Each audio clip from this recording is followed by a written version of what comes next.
passed with flying colours. I was delighted. My trouble concentrating, my trauma over my mother, none of that came into play. None of that counted against me with the British Army. On the contrary, I discovered, those things made me all the more ideal. The army was looking for lads like me. What's that you say, young man? Parents divorced? Mum's dead? Unresolved grief or psychological trauma? Step this way. Along with news that I passed, I received a report date, several months away, which meant I'd have time to gather my thoughts, tie up loose ends. Even better, time to spend with Chelsea, if she'd have me. She would. She invited me to come back to Cape Town, meet her parents. I did, and liked them instantly. They were impossible not to like. They enjoyed funny stories, gin and tonics, good food, stalking. Her father was bear-sized, broad-shouldered, cuddly, but also a definite alpha. Her mother was petite, an amazing listener, and a frequent bestower of epic hugs. I didn't know what the future held. I didn't want to put any carts before any horses, but I thought, if you designed in-laws from the ground up, you couldn't do much better than these guys. Chapter 48. There must have been something in the air. Just as I was embarking on my new romance, Pa announced that he'd decided to marry. He'd asked Granny's permission, and she'd granted it. Reluctantly, it was reported. Despite Willie and me urging him not to, Pa was going ahead. We pumped his hand, wished him well. No hard feelings. We recognized he was finally going to be with the woman he loved, the woman he'd always loved, the woman fate might have intended for him in the first place.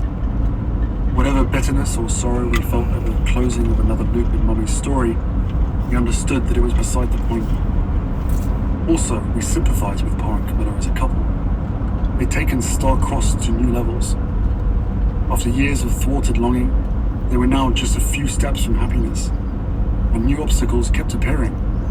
First, there was the controversy over the nature of the ceremony. Courtiers insisted it would have to be a civil ceremony, because Pa, as future Supreme Governor of the Church of England, couldn't marry a divorcee in the church. That set off a furious debate about locations. If the civil ceremony were to be held at Windsor Castle, the couple's first choice, then Windsor would first need to be licensed for civil weddings. And if that were to happen, then everyone in Britain would be allowed to have their civil weddings there. No one wanted that. The decision was therefore made that the wedding would take place at Windsor Guildhall. Then the Pope died. Bewildered, I asked Willie, what's the Pope got to do with Pa? Loads, it turned out. Pa and Camilla didn't want to get married on the same day the Pope was being laid to rest. Bad karma. Less press. More to the point, Granny wanted Pa to represent her at the funeral. The wedding plans were changed yet again. Delay after delay, if you listened carefully you could hear, wafting across the palace grounds, the shrieks and groans of despair. You just couldn't tell whose they were. The wedding planners or Camilla's. Pa's. Other than feeling sorry for them, I couldn't help but think that some force in the universe, Mummy, was blocking rather than blessing their union. Maybe the universe delays what it disapproves of? When the wedding did finally take place, without Granny, who chose not to attend, it was almost cathartic for everyone, even me. Standing near the altar, I mostly kept my head bowed, eyes on the floor, just as I had during Mummy's funeral.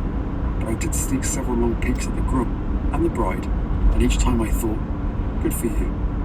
Though also, goodbye.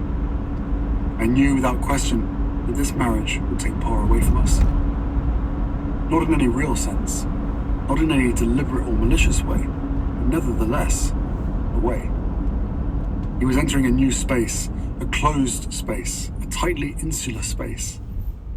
Willie and I would see less of Pa, I predicted, and that left me with mixed feelings. I didn't relish losing a second parent. I had complex feelings about gaining a step-parent who, I believed, had recently sacrificed me on her personal PR altar.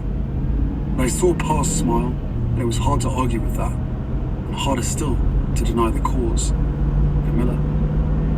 I wanted so many things, but I was surprised to discover at their wedding, one of the things I wanted most still was for my father to be happy. In a funny way, I even wanted Camilla to be happy. Maybe she'd be less dangerous if she was happy. There were published reports that Willie and I snuck out of the church and hung just married signs on their car. I don't think so. I might have hung a sign, "Be happy," if I'd thought of it at the time. I do remember watching them drive off and thinking, they're happy. They're really happy. Damn, I'd like all of us to be happy. Chapter 49. Around this time, just before the wedding, or perhaps just after, I went off with Willie to train with the British Special Boat Service. It wasn't official training, just a bit of boys and toys, as we call it. Mostly a lark, though it did grow out of long-standing and solemn tradition. Our family had always maintained close ties with the British military. Sometimes that meant an official visit, sometimes a casual lunch. Sometimes it meant a private chat with men and women home from the wars. And sometimes it meant taking part in rigorous exercises. Nothing showed respect for the military like doing or trying to do what they did. Such exercises were always kept secret from the press. The military preferred it that way, and God knows the Royals did too. It was Mummy who took Willie and me on our first military exercise, a killing house in Herefordshire. The three of us were put into a room, told not to move. When the room went dark, a squad kicked down the door. They threw flashbangs, scared the devil out of us, which was their aim. They wanted to teach us how to respond if ever our lives were in danger. If ever? That made us laugh. Have you seen our mail? But this day with Willie was different. Much more physical, more participatory. Less about teaching, more about adrenaline.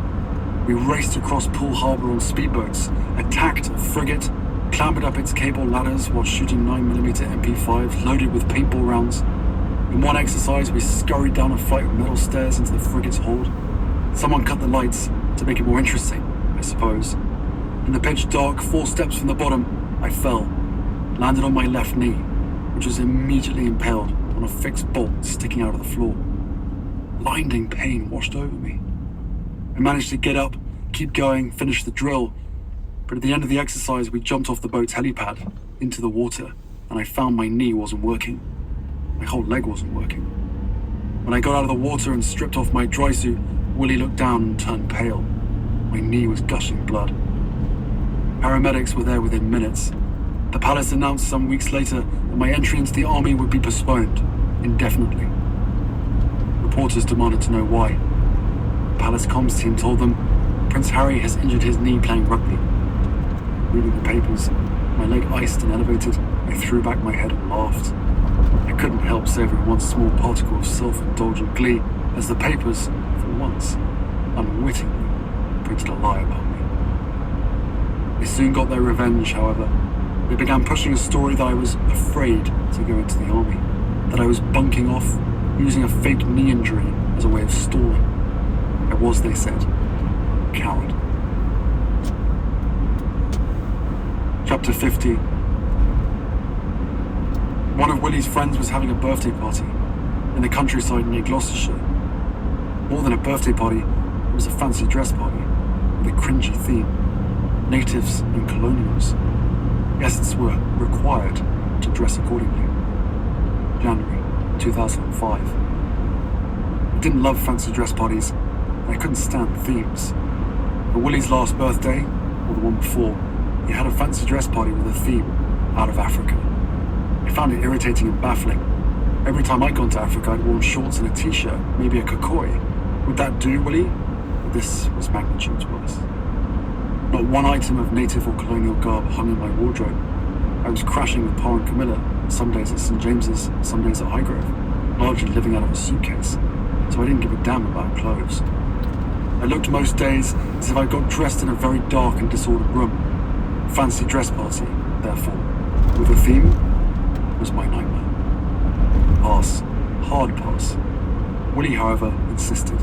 We'll find you something to wear, Harold. His new girlfriend promised to help.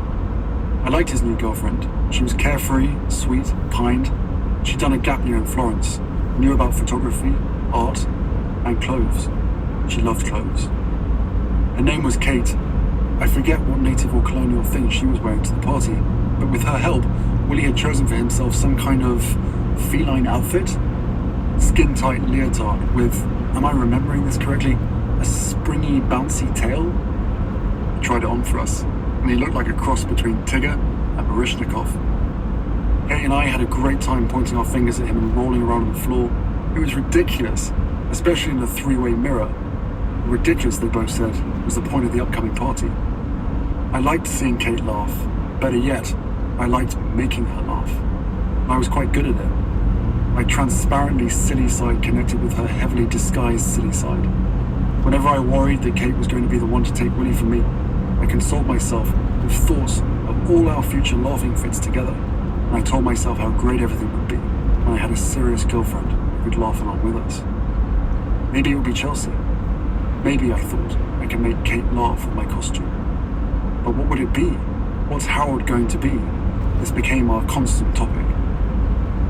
On the day of the party, it was decided that I'd go to a nearby village, Nailsworth, where there was a well-known costume shop. Surely I could find something there. It's a bit blurry, though some things come back with total certainty. The shop had an unforgettable smell. I remember its musty, mouldy funk with an undercurrent of something else, something indefinable, some airborne byproduct of a tightly sealed room containing hundreds of pairs of trousers shared over several decades by thousands of humans. I went up and down the rows, sifting through the racks, seeing nothing I liked. With time running out, I narrowed my options to two: a British pilot's uniform and a sand-coloured Nazi uniform with a swastika armband and a flat cap. I phoned Willie and Kate, asked what they thought. Nazi uniform, they said. I rented it plus a silly moustache and went back to the house. I tried it all on. They both howled. Worse than Willie's leotard outfit, way more ridiculous, which again was the point. The moustache needed trimming, so I snipped the long bits on the ends, made it a proper Hitler Mauser, then added in some cargo trousers. Off we went to the party, where no one looked twice at my costume. All the natives and colonials were more focused on getting drunk and groping each other. No one took any notice of me, which I put down as a small win. Someone, however, snapped photos. Days later, this someone saw a chance to make some cash, or some trouble, and sought out a reporter. How much for snaps from a recent party attended by young royals? The crown jewel of the photos was thought to be Willie in his leotard. The reporter spotted something else. Hello, what's this? A spare? It's a Nazi. There was some haggling over price, according to reports I've heard. A sum of £5,000 was agreed upon, and weeks later, the photo appeared in every paper in the known world, beneath Titanic headlines.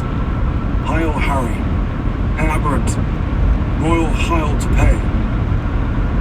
What followed was a firestorm, which I thought at times would engulf me, and I felt that I deserved to be engulfed. There were moments over the course of the next several weeks and months when I thought I might die of shame. The typical response to the photos was, what could he have been thinking? The simplest answer was, wasn't. When I saw those photos, I recognized immediately that my brain had been shut off. Perhaps it had been shut off for some time. I wanted to go around Britain knocking on doors, explaining to people I wasn't thinking, I meant no harm. But it wouldn't have made any difference. Judgment was swift, harsh. I was either a crypto-Nazi or else a mental defective. I turned to Willie. He was sympathetic, but there wasn't much to say. Then I phoned Pa. To my surprise, he was serene. At first I was suspicious. I thought maybe he was seeing my crisis as another opportunity to bolster his PR. But he spoke to me with such tenderness, such genuine compassion, that I was disarmed and grateful. He didn't gloss over the facts. Darling boy, how could you be so foolish? Family tradition, though, isn't it? He quickly went on to say there was the foolishness of youth, and he remembered being publicly vilified for youthful sins, and it wasn't fair, because youth is a time when you're, by definition, unfinished. You're still growing, still becoming, still learning, he said. He didn't specifically cite any of his youthful humiliations, but I knew. His most intimate conversations had been leaked, his most ill-conceived remarks had been trumpeted, past girlfriends had been interrogated, a rating of his lovemaking spread across tabloids, even books. He knew all about humiliation. He promised that the fury about this would blow over, the shame would fade. I loved him for that promise, even though, maybe because I knew it to be false. Shame would never fade, nor should it. Day after day, the scandal grew. I was excoriated in newspapers, on radio, on TV. Members of Parliament called for my head on a spike. and said I should be barred from entering Sandhurst. Blowing over, therefore, according to past staff, would need some help. Would need to make some sort of public atonement. Fine by me, I said. The sooner the better. So Pa sent me to a holy man. Chapter 51. Bearded, bespectacled, with a deeply lined face and dark, wise eyes, he was chief rabbi of Britain. That much I'd been told. But right away I could see he was much more. An eminent scholar, a religious philosopher, a prolific writer with more than 24 books to his name, he'd spent many of his days staring out of windows and thinking about the root causes of sorrow, of evil, of hate. He offered me a cup of tea, dived straight in. He didn't mince words. He condemned my actions. He wasn't unkind, but it had to be done. There was no way around it. He also placed my stupidity in historical context. He spoke about the 6 million, the annihilated, Jews, Poles, dissenters, intellectuals, homosexuals, children, babies, old people, turned to ash and smoke. A few short decades ago. I'd arrived at his house feeling shame. I now felt something else. A bottomless self-loathing. That wasn't the rabbi's aim. That certainly wasn't how he wanted me to leave him. He urged me not to be devastated by my mistake, but instead to be motivated. He spoke to me with the quality one often encounters in truly wise people. Forgiveness. He assured me that people do stupid things, say stupid things, but it doesn't need to be their intrinsic nature. I was showing my true nature, he said, by seeking to atone, seeking absolution. To the extent that he was able and qualified, he absolved me. He gave me grace. He told me to lift my head, go forth, use this experience to make the world better, become a teacher of this event. Ennis, I thought, would have liked the sound of that. Ennis, with his love of teaching. No matter what I did, the calls grew louder for me to be barred from the army. The top brass, however, were holding fast. If Prince Harry had been in the army when he dolled himself up as the Führer, they said, he'd have been disciplined. But he's not in the army yet, they added. So he's perfectly free to be a thicker. Chapter 52. He was to be our new private secretary. Emil Pinkerton was his name. But I don't remember Willie and me referring to him as anything other than JLP. We should have just called him Marco II, or maybe Marco 2.0. He was meant to be Marco's replacement, but also a more official, more detailed, more permanent version of our dear friend. All the things Marco had been doing informally, the minding and guiding and advising, JLP would now do formally. In fact, it was Marco who'd found JLP and recommended him to Pa, and then trained him. So we already trusted the man, right from the start. He came with that all-important seal of approval. Marco said he was a good man. Deeply calm, slightly stiff, JLP wore shiny gold cufflinks and a gold signet ring, symbols of his probity, constancy, and stalwart belief in a certain kind of steadfast style. You always got the sense that even on the morning of Armageddon, JLP would button in these amulets before leaving the house. Despite his spit and polish, however, his enameled exterior, JLP was a force, a product of Britain's finest military training, which meant, among other things, that he didn't deal in bullshit. He didn't give it, didn't take it, and everyone, far and wide, seemed to know. When British officials decided to launch a massive offensive against a Colombian drug cartel, they chose JLP to lead it. When the actor Ewan McGregor decided to take a 3-month motorbike trip through Mongolia and Siberia and Ukraine, for which he'd require survival training, he turned to JLP. For me, JLP's finest trait was his reverence for truth, his expertise in truth. He was the opposite of so many people in government and working in the palace. So, not long after he started working for Willie and me, I asked him to get me some truth. in the form of the secret police files on Mummy's crash. He looked down, looked away. Yes, he worked for Willie and me, but he cared about us too, and he cared about tradition, chain of command. My request seemed to jeopardize all three. He grimaced and furrowed his brow, an amorphous area since JLP didn't have a lot of hair. Finally, he smoothed back the charcoal bristles remaining on each side and said that, were he to procure said files, it would be very upsetting for me. Very upsetting indeed, Harry. Yes, I know, sort of the point. He nodded. Ah, I see. A few days later, he brought me into a tiny office up a back staircase in St. James's Palace and handed me a brown do not bend envelope. He said he'd decided against showing me all the police files. He'd gone through and removed the more challenging ones, for your sake. I was frustrated, but I didn't argue.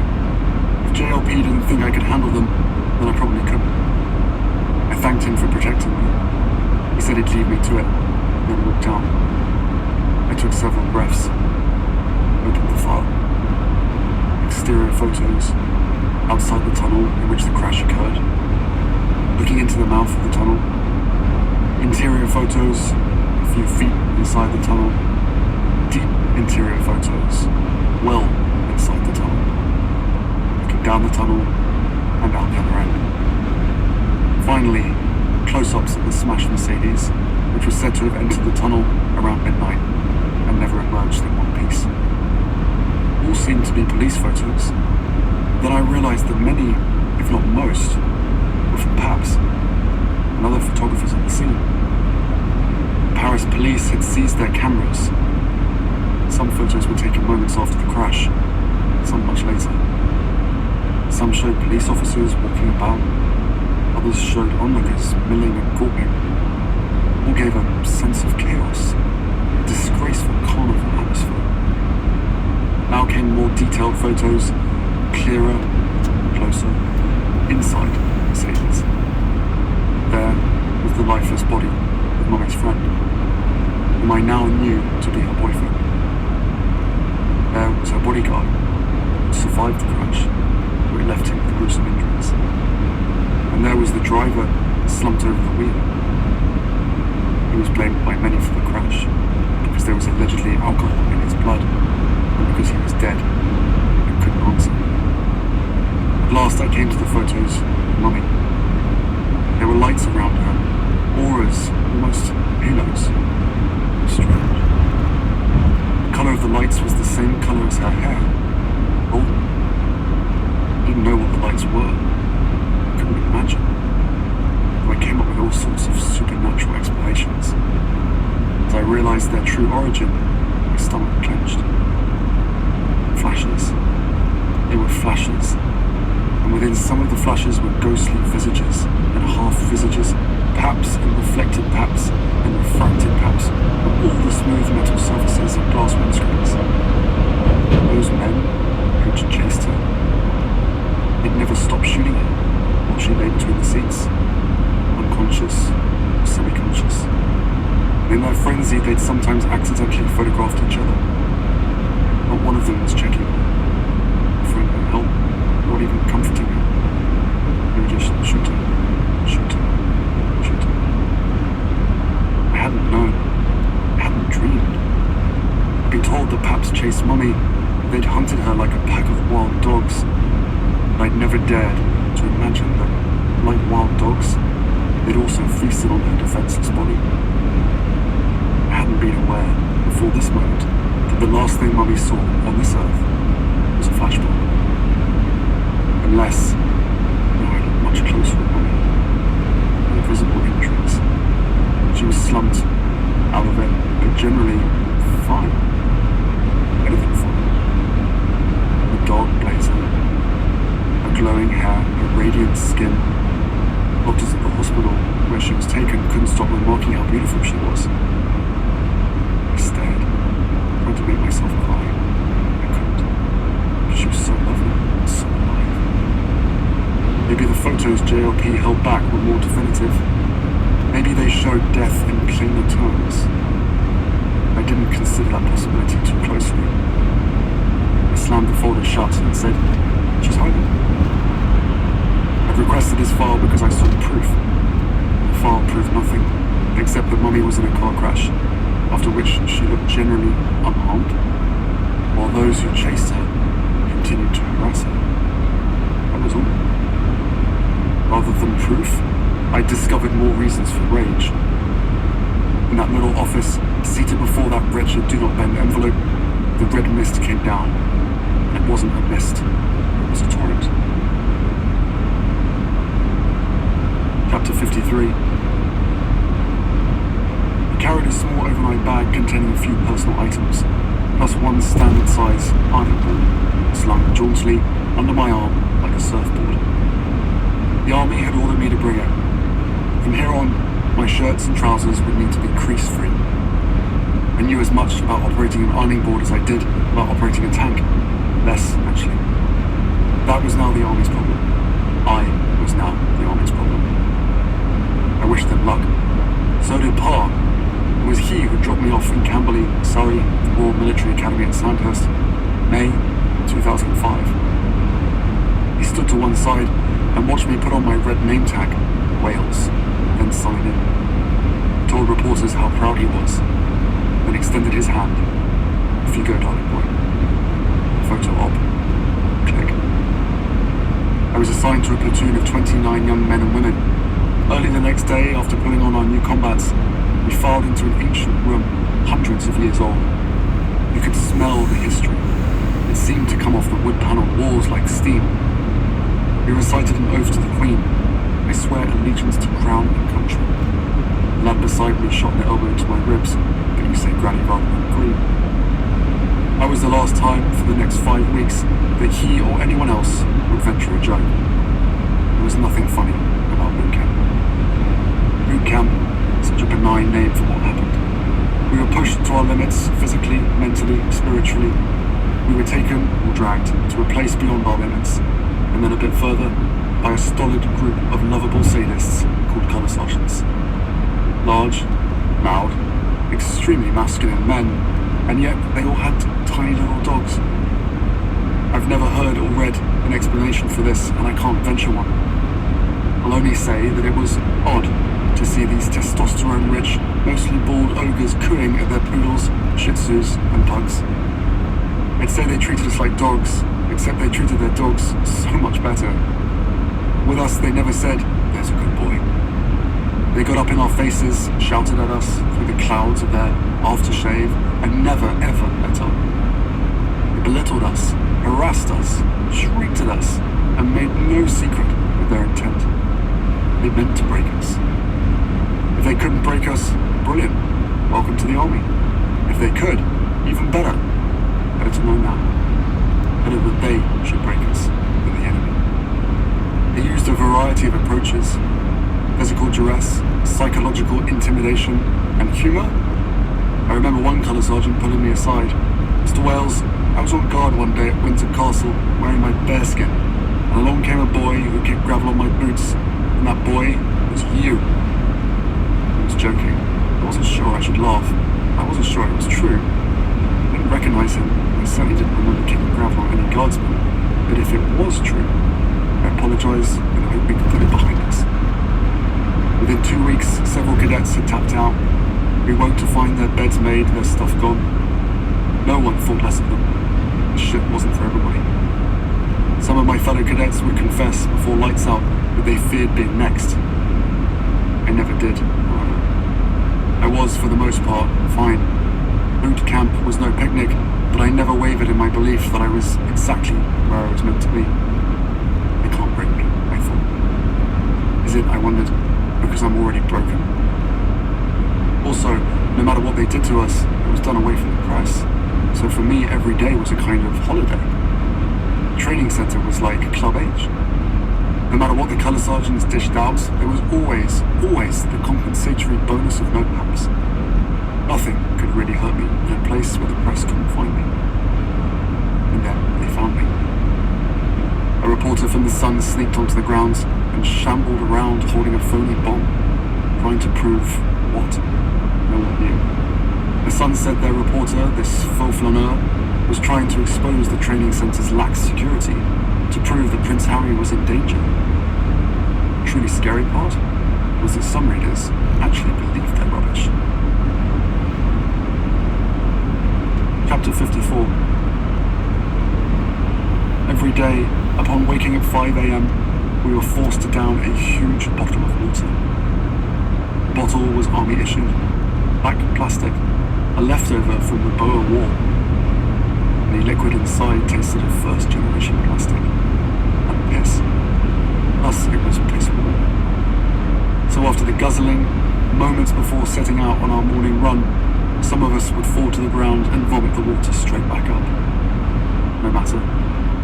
Next day, you had to guzzle that plastic piss water again from the same water bottle, and then get out there for another post-vomit run. The running. We ran constantly. We ran around a track, we ran along a road, we ran through deep woods, we ran across meadows. Sometimes we ran with 40 kilograms on our backs, sometimes carrying a huge log. We ran and ran and ran until we passed out, which we sometimes did while still running. We'd lie there, half conscious, legs still pumping, like sleeping dogs chasing squirrels. In between the runs, we'd drag our bodies up ropes, or hurl them at walls, or ran them against each other. At night, something more than pain would creep into our bones. It was a deep, shuddering throb. There was no way to survive that throb except to dissociate from it. Tell your mind that you were not it. Sunder yourself from yourself. The colour sergeant said this was part of their grand plan. Kill the self. Then we'd all be on the same page. Then we'd truly be one unit. As the primacy of self fades, they promised, the idea of service takes over. Platoon, country, that'll be all you know, cadets. And that'll bloody well be enough. I couldn't tell how the other cadets felt about all this, but I bought in, all the way. Self? I was more than ready to shed that dead weight. Identity? Take it. I could understand for someone attached to their self, their identity, that this experience might be harsh. Not me. I rejoiced as slowly, steadily, I felt myself being reduced to an essence, the impurities removed, only the vital stuff remaining. A little like what happened in Toowoomba, only more so. It all felt like an enormous gift from the colour sergeants and the Commonwealth. I loved them for it. At night, before blacking out, I gave thanks. Chapter 55. After those first 5 weeks, after the close of boot camp, the colour sergeants eased up, ever so slightly. They didn't shout at us quite so much, they treated us like soldiers. As such, however, it was time to learn about war. How to make it, how to win it. And some of this involved stupefyingly boring classroom lessons. The better bits involved drills simulating different ways of being killed, or not, depending. CBRN, they were called. Chemical, biological, radiological, nuclear. We practiced putting on protective gear, pulling it off, cleaning and wiping the poisons and other muck that might be thrown, dropped, or sprayed on us. We dug countless trenches, donned masks, curled into the fetal position, rehearsed the Book of Revelation over and over. One day, the colour sergeants assembled us outside a red brick building, which had been turned into a CS gas chamber. They ordered us inside, activated the gas. We took off our gas masks, put them on again, took them off. If you weren't quick about it, you got a mouthful, a lungful. You couldn't always be quick, and that was the point. So eventually everyone sucked gas. The exercises were supposed to be about war. For me, they were about death. The whole leitmotif of army training was death. How to avoid it, but also how to face it, head on. It felt natural, therefore, almost inevitable, that they put us on buses and took us to the Brookwood Military Cemetery to stand on the graves, to listen as someone read a poem. For the Fallen. The poem predated the ghastliest wars of the 20th century, so it still had a trace of innocence. It shall not grow old, as we that are left grow old. It was was striking how much of our earliest training was intercut, leavened with poetry. The glory of dying, the beauty of dying, the necessity of dying. These concepts were pounded into our heads along with the skills to avoid dying. Sometimes it was explicit, and sometimes it was right in our faces. Whenever we were herded into chapel, we'd look up and see etched in stone, Doce et decorum est pro patria mori. Sweet and fitting it is to die for one's country. Words first written by an ancient Roman in exile, then repurposed by a young British soldier who died for his country. Repurposed ironically, but no one told us that. They certainly weren't etched ironically into that stone. Poetry, for me, was slightly preferable to history, psychology, and military strategy. I winced just remembering those long hours, those hard chairs at Faraday Hall and Churchill Hall, reading books and memorizing dates, analyzing famous battles, writing essays on the most esoteric concepts of military strategy. These, for me, were the ultimate trials of Sandhurst. Given a choice, I'd have taken 5 more weeks of boot camp. I fell asleep in Churchill Hall, all at once. "You there, Mr. Wales, you're sleeping." We were advised, when feeling sleepy, to jump up, get the blood flowing. That seemed overly confrontational. By standing, we were informing the instructor that he or she was a ball. What sort of mood would they be in when it came time to mark your entry? Weeks ran together. In week 9, was it 10, we learned bayoneting. Wintry morning, field in Castle Martin, Wales. Colour sergeants put on head-splitting punk rock music, full volume, to rouse our animal spirits, and then we began running at sandbag dummies, bayonets high, slashing and shouting, "Kill, kill, kill!" When the whistles blew, when the drill was over, some guys couldn't turn it off. They kept stabbing and stabbing their dummies, a quick glimpse into the dark side of human nature. And we all laughed and pretended we hadn't seen what we'd just seen. Week 12, 13, was guns and grenades. I was a good shot. I'd been shooting rabbits and pigeons and squirrels with a 2-2 since I was 12. Now I got better. So much better. Chapter 56. In late summer, we were shipped to Wales and put through a punishing exercise called Long Reach. Non-stop march, yomp, and run over several days, up and down barren countryside, with a load of gear strapped to our backs, equivalent to the weight of one young teenager. Worse, Europe was suffering a historic heat wave, and we set out at the crest of the wave, the hottest day of the year. Friday, we were told that the exercise would run through Sunday night. Late Saturday, during our only enforced rest, we slept in bags on a dirt track. After 2 hours, we were awakened by thunder and hard rain.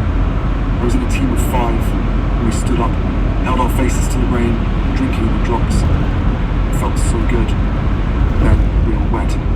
It was time to march again. Sopping wet and driving rain, marching now became something altogether different. We were grunting, panting, groaning, slipping. Gradually, I felt my resolve start to give way. At a momentary stop, a checkpoint, I felt a burning in my feet. I sat on the ground, pulled off my right boot and sock, and the bottom of my foot peeled away. Trench foot. The soldier beside me shook his head. "Shit, you can't go on." I was gutted, but I confess, also relieved. We were on a country road. In a nearby field stood an ambulance. I staggered towards it. As I got close, medics lifted me onto the open tailgate. They examined my feet and said this march was over for me. I nodded, slumped forward. My team was getting ready to leave. "Goodbye, lads. See you back at camp." But then one of our colour sergeants appeared. Colour Sergeant Spence. He asked for a word. I hopped off the tailgate, limped with him over to a nearby tree. His back to the tree, he spoke to me in a level tone. It was the first time in months he hadn't shouted at me. "Mr. Wales, you've got one last push. You've literally got 6 or 8 miles left. That's all. I know your feet are shit, but I suggest you don't quit. I know you can do this. You know you can do this. Push on. You'll never forgive yourself if you don't." He walked away. the ambulance, asked for all their zinc oxide tape. I wrapped my feet tightly and rammed them back into my boots. Uphill, downhill, forward, I went on, trying to think of other things to distract myself from the agony. We neared a stream. The icy water would be a blessing, I thought. No. All I could feel were the rocks in the bed pressing against the raw flesh. The last 4 miles were among the most difficult steps I've ever taken on this planet. As we crossed the finish line, I began to hyperventilate with relief. 1 hour later, back in camp, everyone put on trainers. For the next several days, we shuffled about the barracks like old men. Proud old men. At some point, I limped up to Colour Sergeant Spence, thanked him. He gave a little smile, and walked away. Chapter 57. Though exhausted, though a bit lonely, I felt radiant. I was in the shape of my life. I was thinking and seeing more clearly than ever before. The feeling was not unlike that described by people who enter monastic orders. Everything felt lit up. As with monks, each cadet had his own cell. It had to be pristine at all times. Our small beds had to be made tight. Our black boots had to be bald, shiny as wet paint. Our cell doors had to be propped open, always. Even though you could close your door at night, colour sergeants could, and often did, walk in at any time. Some cadets complained bitterly, "No privacy!" That made me laugh. Privacy? What's that? At the end of each day, I'd sit in my cell, pulling my boots, spitting on them, rubbing them, making them mirrors in which I could see my shorn head. No matter what institution I landed in, it seemed a tragically bad haircut was the first order of business. Then I'd text Chelsea. I was allowed to keep my mobile for security reasons. I might tell her how things were going, tell her I missed her, then I'd loan my phone to any other cadets who might want to text their girlfriends or boyfriends. And it was lights out, no problem. I was no longer remotely afraid of the dark. Chapter 58. It was now official. I was no longer Prince Harry. I was 2nd Lieutenant Wales of the Blues and Royals. 2nd oldest regiment of the British Army, part of the Household Cavalry, bodyguards to the monarch. The passing out, as they called it, took place on April 12th, 2006. On hand were Pa and Camilla, Grandpa, Tiggy and Marco, and of course, Granny. She hadn't attended a passing out parade for decades, so her appearance was a dazzling honour. She smiled for all to see as I marched past, and Willie saluted. He was at Sandhurst too now, a fellow cadet. He'd started after me because he'd gone to university first. He couldn't resort to his typical attitude when we were sharing an institution, couldn't pretend not to know me, or he'd be insubordinate. For one brief moment, spare outranked air. Granny inspected the troops. When she came to me, she said, "Oh, hello." I smiled and blushed. The passing out ceremony was followed by the playing of Old Lang Syne, and then the college adjutant rode his white horse up the steps of the old college. Last, there was a lunch in the old college. Granny gave a lovely speech. As the day petered out, the adults left and the real partying began. A night of serious drinking, raucous laughter. My date was Chelsea.